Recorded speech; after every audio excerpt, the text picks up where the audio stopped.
ఈ సిస్టమ్‌ని ఎక్కువగా యూజ్ చేయడం వల్ల చాలా మందికి కూడా ఈ ఫింగర్స్ అనేవి పెయిన్ వస్తున్నాయి.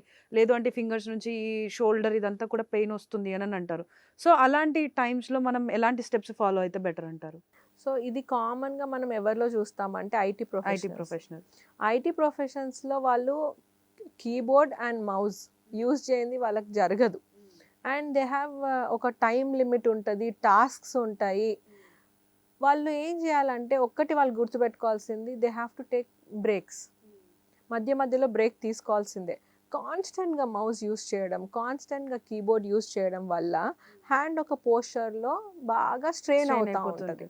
మనకి మణికట్టులో మధ్యలో కార్పల్ టన్నెల్ అనేది ఒక టన్నెల్ ఉంటది మణికట్టులో. టన్నెల్ కింద నుంచి ఒక నర్వ్ పాస్ అవుతా ఉంటది. అదే మీడియన్ నర్వ్ అంటారు. సో, ఇలా ప్రెషర్ ఇలా పెట్టేసి మనం ఊరికే కాన్స్టెంట్‌గా వర్క్ చేస్తుంటే ఏమవుతది, ఆ నర్వ్ మీద ప్రెషర్ అనేది ప్రెషర్ ఎక్కువ పడుతుంది. పడతది. అండ్ టన్నెల్ కూడా నారో అయిపోతూ ఉంటది. అప్పుడు వేళ్ళలో తిమ్మిర్లు రావటం, డిఫరెంట్ వియర్డ్ ఫీలింగ్ ఉండటం వేళ్ళల్లో, ఇవన్నీ కామన్‌గా ఉంటాయి. సో, మై అడ్వైస్ ఏంటి ఐటీ ప్రొఫెషన్స్‌కి అంటే, కాన్స్టెంట్‌గా ఒకటే స్ట్రెచ్‌లో పని చేయకుండా you take a break.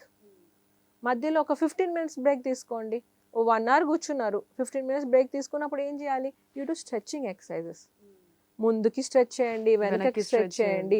Finger movements అన్నీ మంచిగా చేసుకోండి.